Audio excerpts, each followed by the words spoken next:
Hello, welcome to With Wisdom, Embodying Energy, Embracing Seasons. And today we have our Wednesdays interviews and talks and have the honor to have Lisa Stockley here. And I'm accompanied by my friend Sam. Hello, Sam. Hello, Lisa. Welcome.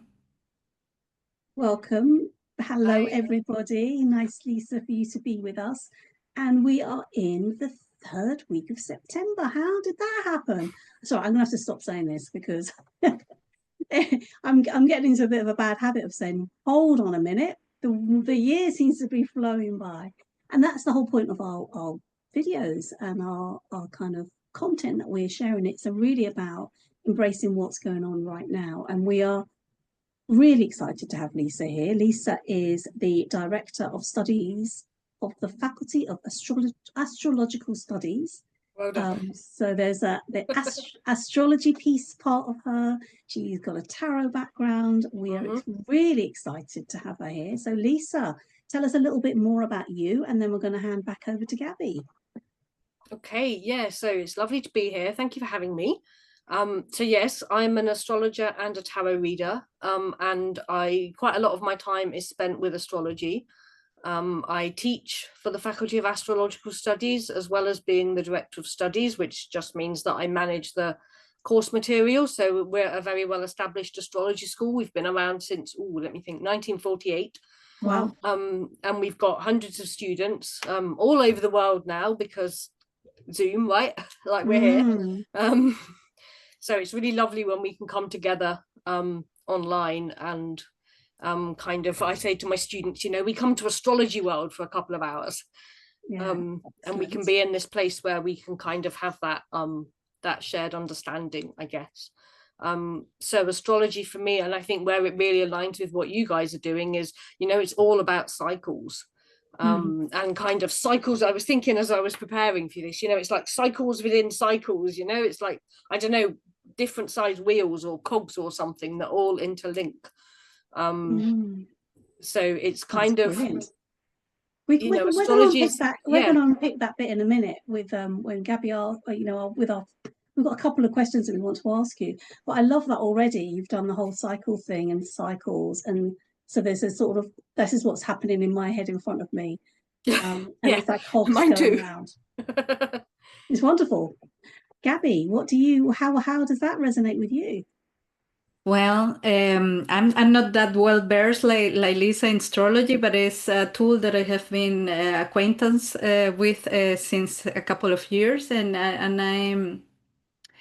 I embrace it with all my heart because it helps. Like it's a map for me, It's like the map, the sky map, that shows that nothing is static. Everything is in movement. So the cosmos is in movement. Our Earth is in movement, and ourselves we are in movement. No.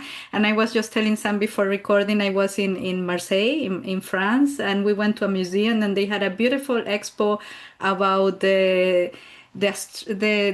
sky and how people related to the sky through the ages. The Mediterranean area and how is it used and how it was at the beginning the astrology and astronomy were together.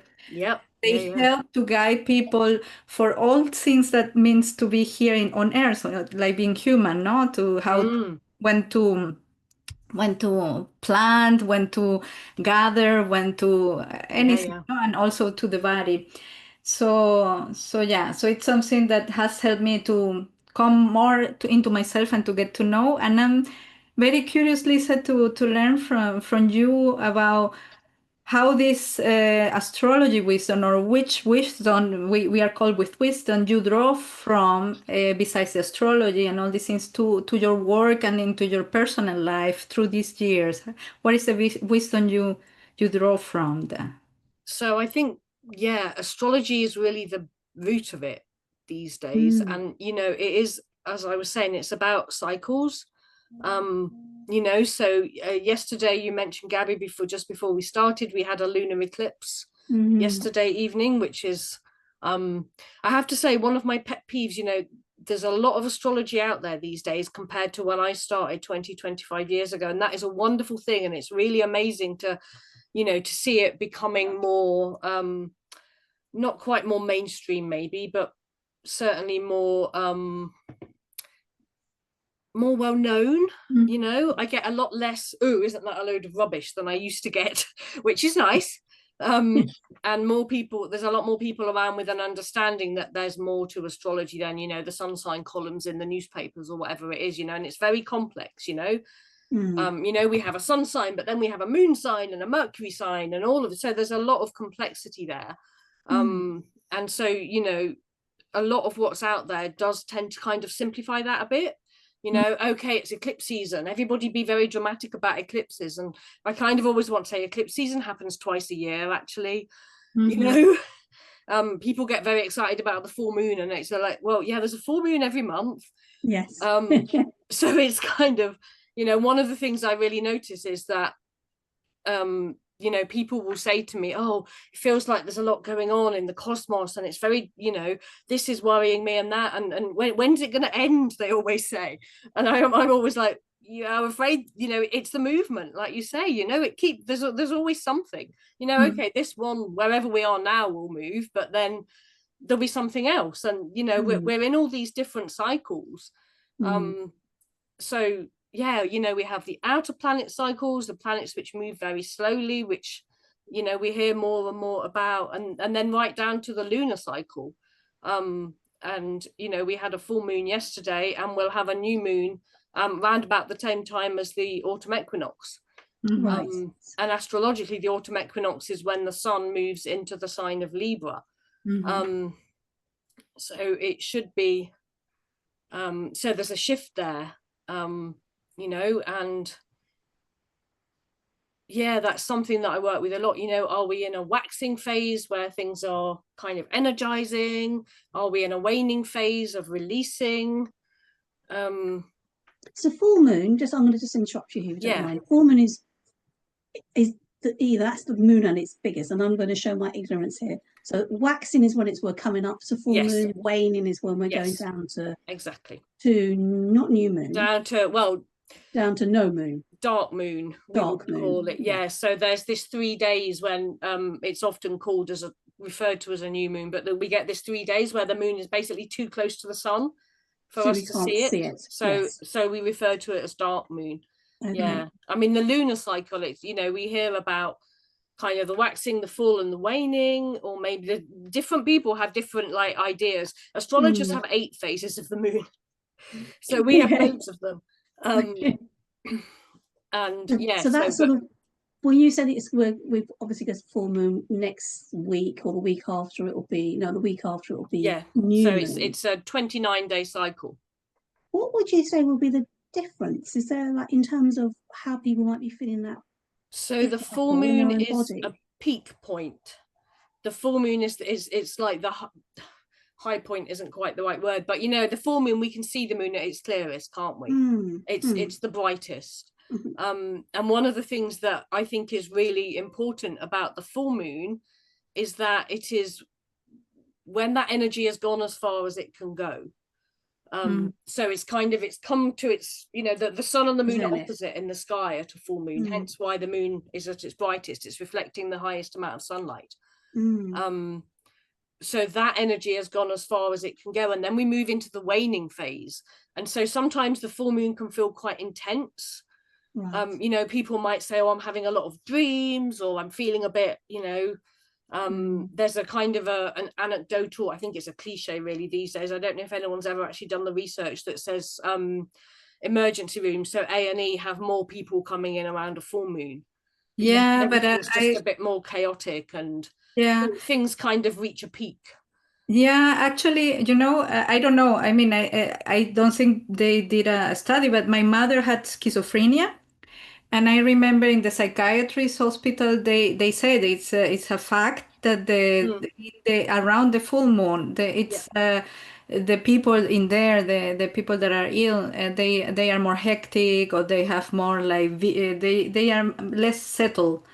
So, and actually listening to you and reflecting on my journey this couple of years, and how I live astrology, or this relationship with the stars, is for me it's a guidance on how I'm going along with the flow of the cycles of life, because I notice that in the moments I am less resistant to what is, so not resisting to the changes of energy or the happenings and anything, the things go smoother than in other cases. For example, Yeah. sometimes I have a very vivid dream world, but in the moment I am more centered in myself. I live the full moons more settled than in other times. Or no, it's not only depending on me, because it's also depending on my outside world. No, depending what is going outside world, I live it differently. So it's interesting. It's so powerful because It is. you feel it in your body. Yeah. How this relationship, this intimate relationship between the outside, the inside, and how everything is interconnected. Yeah, and it's different for everybody, you know, Mm-hmm. everybody, you know, an eclipse or full moon or whatever it is will fall in everybody's chart in a different way. It'll impact everybody's chart in a different way. So yeah, some people say, oh, I'm really anxious around the full moon. And some people say, oh, I love full moon. I'm always really calm. Mm-hmm. And likewise with the dark moon, Mm-hmm. you know, which the kind of textbook version of that, if you like, is that it's more of an inward focused time, as you would imagine. It's more of a retreat time. It's a time to kind of let go of the previous cycle and then set some intentions maybe, or And would you say that we sometimes need to like compensate or come into the contrary energy to balance the energy outside? For example, so what I mean is, if there's full moon, sometimes if we have too much of hectic life or many things are going on, it would be good to like be more quiet. I'm saying just because I noticed from Chinese medicine, so I teach Qigong, that sometimes when you're around summer, you that which is fire energy and would be the maximum and would be the full moon energy for me, this peak. Then you draw from the water energy, the winter energy, the quietness to balance in and be with the summer energy. I think it can work like that, but again, I think it depends on everybody's different, you know. I mean, speaking from an astrological point of view, you know, say you've got a lot of fire energy in your chart naturally, then you might be really, you know, so something like the summer when that fire energy is, and that kind of extrovert energy, I guess, isn't it, in a way, is stronger, is likely to be, you know, it fills your cup, you know, it's energizing, it's motivating. But then the flip side of that is that if you take that too far, you get to that kind of burnout point, and then you do have to do the retreating. So from a very practical, like last 3 day level for me, I've noticed that. So I've had very busy days, and so I've had to put in extra amounts of just quiet, like really quiet time, which I genuinely think I did feel it was about around the moon. And I know that as a woman, even though I'm postmenopause, my body still is kind of affected by a cycle. And I think that is connected to the moon. I don't think I'm saying anything that is absurd or you know, strange. I think many people would have kind of understand that. Yeah, absolutely. So even if you're postmenopause, you still, I think have that kind of cyclical thing that has to happen. There's a period of kind of energy and then a period of quietness that I feel in my body still. Yes. And I feel it around the full moon. And it's being aware of it, isn't it? You know, it's as Gabby was saying, it's that you can align yourself. You know, you can say, oh, okay, we're in a waning moon, or we've got, you know, whatever it is, a retrograde, you know, Mercury retrograde is the other one that everybody knows these days. And I think, if you can align yourself with whatever's happening, so to speak, then and also, you know, aligning yourself not just in a kind of basic way of, okay, it's waning, so I've got to let go of things or whatever it is, but being aware of how that works for you. You know, it takes a little bit of working with these cycles to become, okay, that's a time when, you know, I feel energized, or that's a time when I have to retreat a bit, or that's a time when I want to be more kind of creative in a generative way, or that's the time when I can be more focused and, you know, get things done, kind of thing. You know, I always tell my students and clients, actually, you know, to keep a diary of these things and keep an eye on what's happening, and then where it's impacting their natal chart, because, you know, then you get a personal sense of, right, you know, this is how these cycles work for me. So it would be like doing an energetic map in a personal map of oneself, no? So getting, Yeah, yeah. yeah. And listening to you, because you were telling, and me also, I knew astrology for a long time, but I became more interested in the past years due to a lot of things going on in my life. But I think it's not a secret that many things are going on in the life of everybody, you know. So nowadays, life is become more, I don't know, complex or fast for everyone. Everything is changing. And what from your experience and the way you use astrology and tarot, what would be the things people could support them with, these yeah, channels or ways in these times, no? So that people are becoming more increasingly aware of that. How would be a healthy way to relate to astrology and tarot to support all these changes and transformation and uncertainty? I think exactly what I was just saying, you know, Mm-hmm. learning to tune in.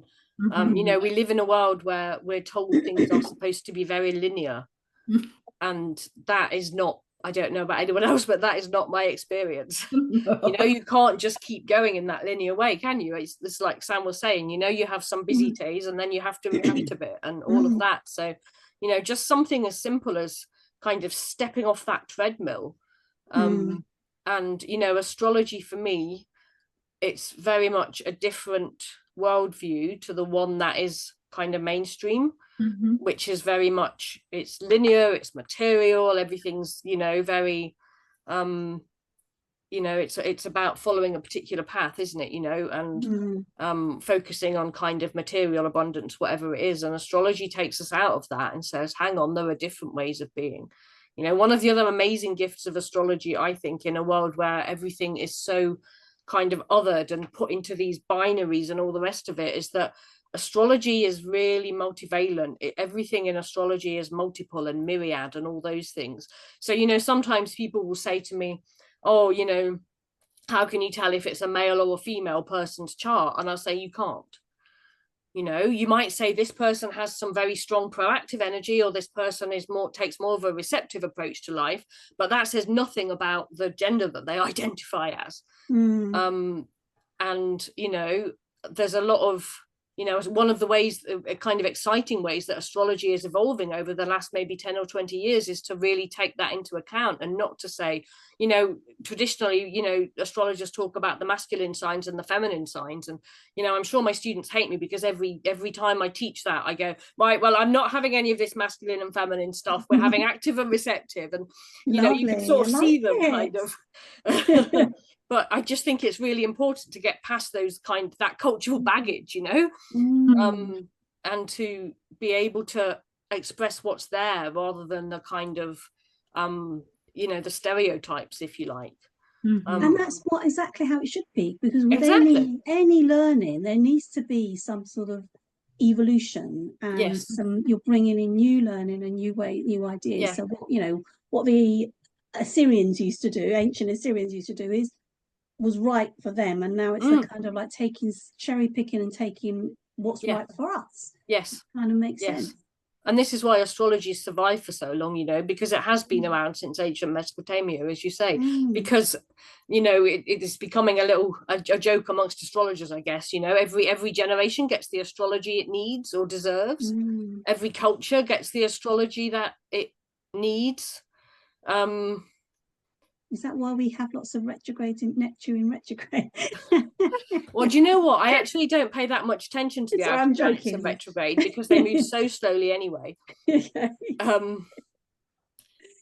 So with your teaching with students, you know, you say you've got students all around the world. So is it, I'm just being very curious here around the nature of the work that you do. So is it like extended courses or short courses? What do you offer? So the teaching that I do is on the Faculty of Astrological Studies diploma, which is a very well recognised qualification. It's about as close to a degree in astrology as you can get. I mean, we're a private school. It's not The reason we're called the faculty is that back in the late 1940s, when we were founded, there was this happy little optimism amongst the astrologers who founded the faculty that thought, oh yes, you know, astrology is going to go mainstream. We'll be part of a real university. So we'll call ourselves that, because then we'll just slot in nicely. And of course, it's not that simple. And I think if you ask any of my colleagues who kind of I run the faculty alongside, we would all say now we wouldn't want that. We wouldn't want to go that mainstream because of the risk of losing this different worldview that astrology has. But yes, so it's a very structured course. You know, there's a lot of astrology schools out there, but ours is one of the more structured courses, and theoretically it's got 3 modules each year for 3 years, so 9 modules, and you could do it in 3 years. But actually what happens is that the people that do that then have to spend some time integrating, because astrology it's something you learn with your intellect, with your head, but it also has this intuitive piece, and that has to land in a deeper way for you to truly learn astrology. So book learning only takes you so far with astrology. So we have this slight contradiction where we encourage students to sign up, and then we say, oh, but don't go too fast, have a break. Yeah, but you know, Lisa, and listening to you about integration is so important, right? I am chemical engineer by training. And I think it applies for everything, because I mean, my studies were quite dense and intense. And actually, I needed a lot of years of professional experience, so to distill and integrate what I really learned in school, and to have the experience with real life, no? Because then you also have, or at least is what I have experienced is that not everything is like in the textbooks.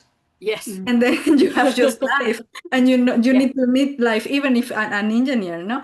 So yeah, I think that's so valuable, integration and taking time. Nowadays that everybody wants like a step 1, 2, 3 of Yeah. And I think that for me and for us, because we're both somatic coaches, Gabby and I, it's actually at that somatic level. It's like, you know, you were kind of like using your hands. It's like here. It's the experiential level.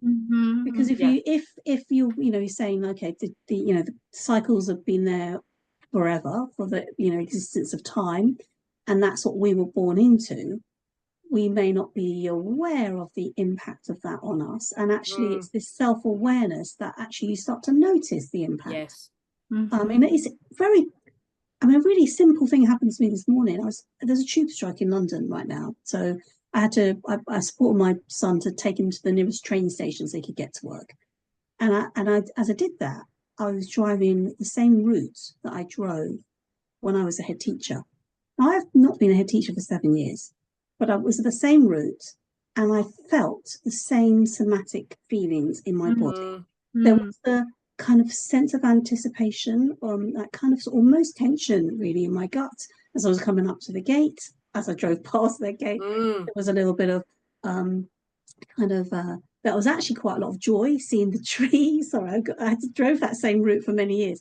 There was a beauty, and all that the tree line, the trees change through the season. They're all obviously changing colour at the moment. That was really joyful. Then there was a sense of sort of curiosity when I saw some children hanging around the gate early. I'm not a head teacher anymore, but all of that is that it was that somatic like markers that have been left in my body that now, kind of 7 years on, I notice, and obviously in my experience as a somatic coach, I can notice. So what you're doing with people learning about the charts and about the movements is actually bringing themselves back to themselves. Yeah, absolutely. And that's what I always say to them. You're here to learn astrology, but unless you learn about yourself as well, you won't learn the astrology. And often what brings people to astrology in the first place, you know, I do have students and indeed clients that will turn up and they'll say, I don't think I believe in astrology, but there's something about it. I've got to understand it, because they've had some experience where either somebody's mentioned something that's in their chart and they've gone, how can you possibly know that about me? Or they've got interested and they've read something and they've gone, oh, wow, that really resonates. I've never, you know, talked about that out loud very much, or whatever it is. So there's always this, you know, I talk a lot about the journey of learning astrology, and there's always this piece where it lands. And I love it when it happens in class and I see that, and I can see the person going, oh, you know, that's, you know, and you can see it go deeper. I'm doing a master's. This is as close as astrology gets to the academy. I'm doing a master's in cultural astronomy and astrology with the University of Wales, which is not actually about learning astrology. It's about I mean, you touched on this, I think, Gabby, the ways that humanity has interacted with the cosmos over the millennia, really. So, you know, how astronomy and astrology work in culture. And I actually did a research project on this last year. You know, what is the process whereby, you know, how do people experience this as they start to learn astrology? And it's like there's a cosmological shift, you know, towards this different way of seeing the world. You know, they start to see cycles. They start to understand that, you know, it's not just this kind of very linear, very material, you know, way of being. So it's, it really fascinates me, this kind of love it. Yeah. Sorry, no, I'm just curious about the research, because I mean, I have the feeling, for me, what has brought astrology is self-acceptance, humility, and trust in life. And when I look into our modern societies, especially the materialistic capitalist society, absolutely. I think the divorce or the dissociation from life cycles and the cosmos led to a very arrogant way of being. Yes, and absolutely. Astrology is a very humbling, no? This idea, I mean, this is fascinating because it has, as you mentioned, Lisa, that it doesn't have to do with polarity, with binaries or these things. It's freedom, and at the same time knowing there's a bigger plan than yourself, right? So it's a freedom that you encounter knowing that there's something bigger than yourself. It's very paradoxical, really. Yeah. Yeah, so how do you, through your master, how do you view that evolution of society, and what would be, from your view or experience, the way through? I think, I mean, this is kind of bringing me into your second question, actually, about legacy, if it's okay to go there. Because I really think that one of the major issues, if you like, or at the root of all of the many things that we have that we might consider issues or challenges in kind of modern Western society, is exactly that. It's this disconnect between the material and the spiritual. And astrology brings them back together. You can't just be in one or the other with astrology. You know, you know, even to the point of the symbolism is so multivalent that you'll have this, you can interpret the same planetary alignment in terms of some big spiritual, you know, shift or something, and also in terms of, you know, a conversation you had this morning, something very tangible, something very kind of everyday, if you like.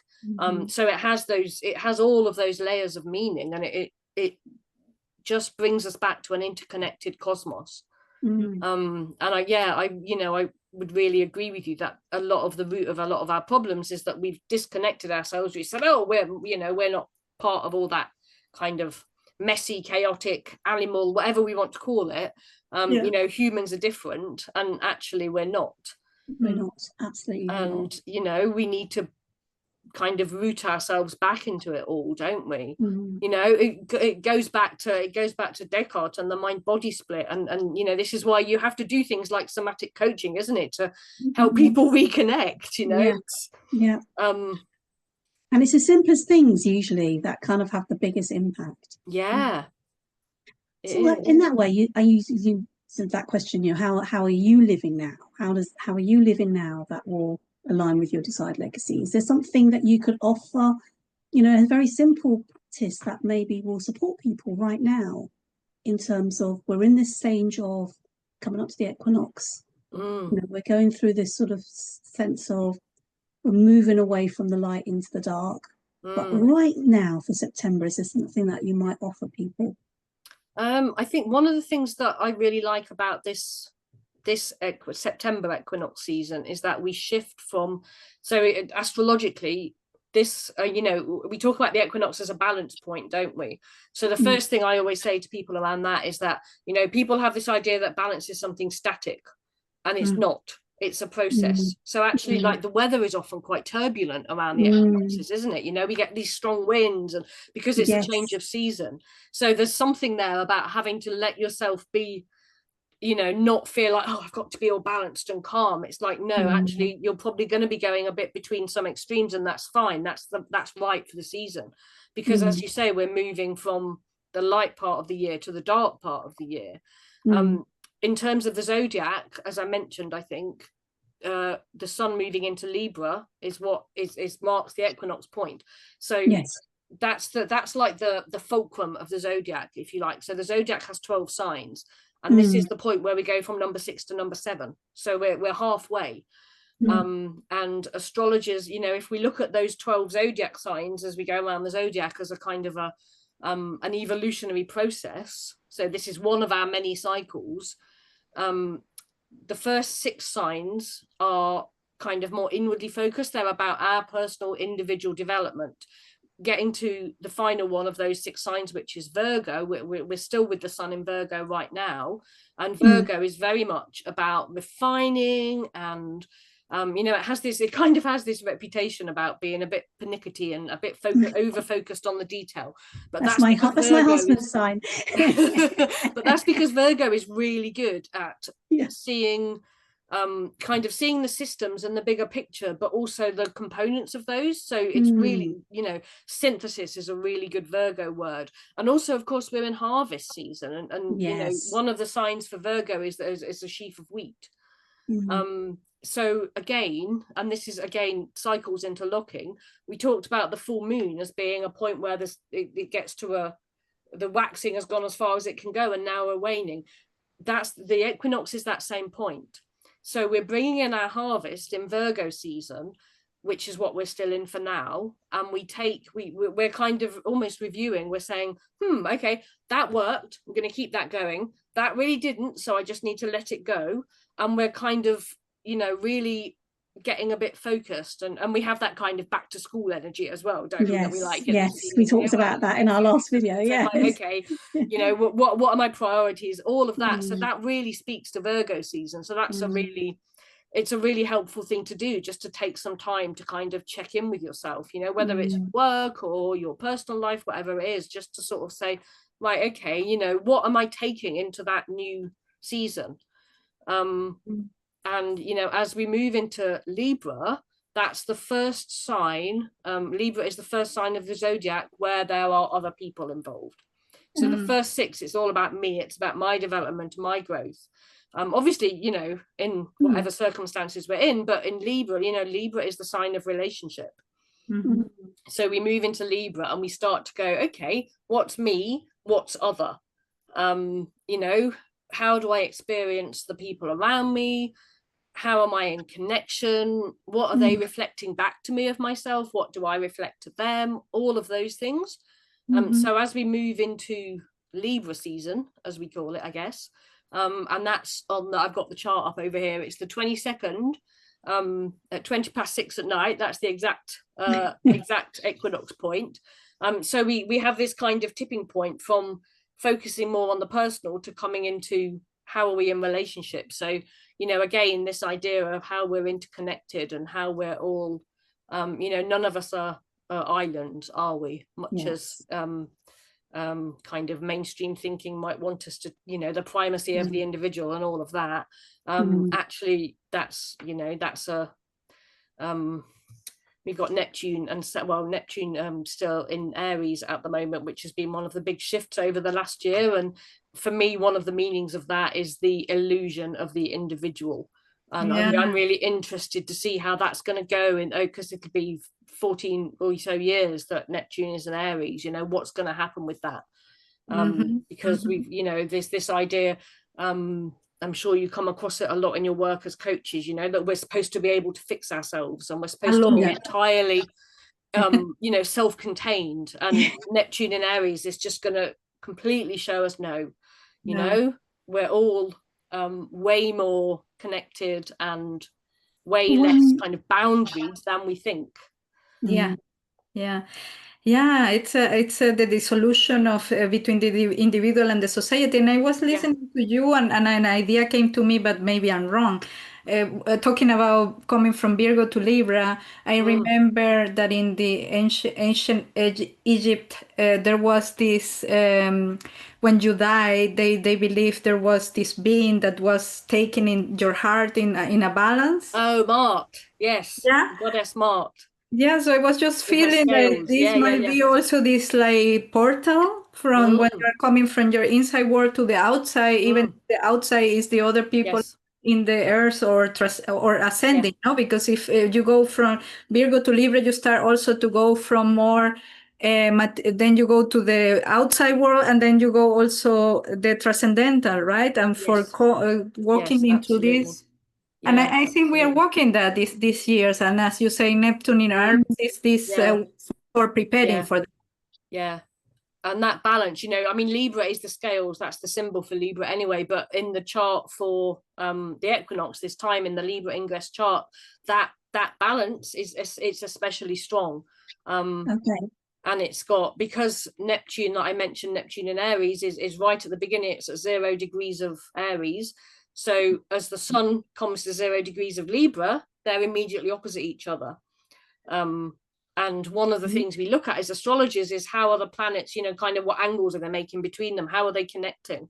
So in this case, we're going to have at that equinox point, we're going to have that Neptune in Aries that's telling us, who am I as an individual, opposite the sun, and Moon and Mercury as well are going to be in Libra at that point, saying who am I in relationship. So that is really strong. And so there might be those questions that people might be popping into their head, Yeah, absolutely. in terms of how to kind of navigate some kind of cohesion between those aspects of themselves. Yes. Yeah, I'm there. I'm there. I've got plenty of notes in books about, who am I and what's my purpose. And it's it's something that is just really, really strongly emphasized by the shift into the equinox point, the shift into Libra this year. So definitely something for us all to pay attention to. This has been so interesting, and I'm kind of thinking, is there anything else, Gabby, we want to ask Lisa before we let her go? Because it's been wonderful listening to you. It really has. And I love your passion for your work. It's really clearly coming through. In every word you've said, there's a real kind of passion of sharing your knowledge with people, sharing your wisdom, which is exactly what this whole channel is all about. Gabby, is there anything else you want to pick up on? Oh, I could keep Lisa for hours because as you see, I like all these topics, but I feel very honored, and I think it's an honor to have you here and to bring this knowledge to people. I hope really from my heart that many people listen to us, not from ego, but from helping in these times. As I said, we are living in complex times, and the realization that we are in this together. And as you said, this illusion of I will fix myself and then everything else doesn't matter is not true. And that's why I keep collaborating with Sam for the years, right? Because I think we need to join forces. And thank you, Lisa, for being here. Thank you very much. Thank you for having me. It's been lovely. It's been great having you. And we will put in the show notes how people can contact you. Maybe if there's something you want to share about one of the courses that you're running at the moment, that people can find out. Because I'm sure there'll be people who are interested. We'll have that all there. Please send all that on to us. Yeah. So we're going to wrap up now. So we've had a fabulous episode today. Thank you so much, Lisa, again. Gabby, signing off from me and you. Yeah. We are encouraging you all to just take a moment, just take that pause, notice what's going on as we come towards the equinox. And you said it was the 22nd at? That's right, yeah. What time? 6:20 in the evening, UK time. UK time zone, yes. So I think that's a Monday. That's a Monday. Yes, it is. Yeah, it's a Monday. Yeah. So just notice, maybe just spend some time just having a quiet moment and just recognizing who you are and what your place is in the world. And I take for me and also invite people listening to us that in the balance, approaching balance, there's chaos or there's movement. It doesn't mean quiet or static. And yeah, just let it be and don't fight it. Just get informed, listen and get informed. What is this chaos telling? Yeah. Yes. Thank you, Absolutely. Lisa. Out of chaos comes coherence. And do you have any? All the creation myths start with chaos. Always. Yeah. Chaos happens, then there's coherence. Absolutely. Yeah. Anything you want to share for saying goodbye, Lisa? I think probably not, because otherwise, like you say, I would just be here all day. But we're just to signing say, off. yeah, thank you for Yeah. having me. It's always lovely to share with like-minded folk, and yeah, I'll make sure my details get to you so people can get in touch. Yeah, thank you very much. Yeah, Thank so you. signing off from all of us. So this is all about embodying energy, embracing seasons. We are with wisdom. If you enjoyed this episode, please subscribe or like or share or comment, and we'd appreciate any views that you have. This is bye from me. Thank you. And our lovely Bye for now. Thank you. Bye-bye. Bye.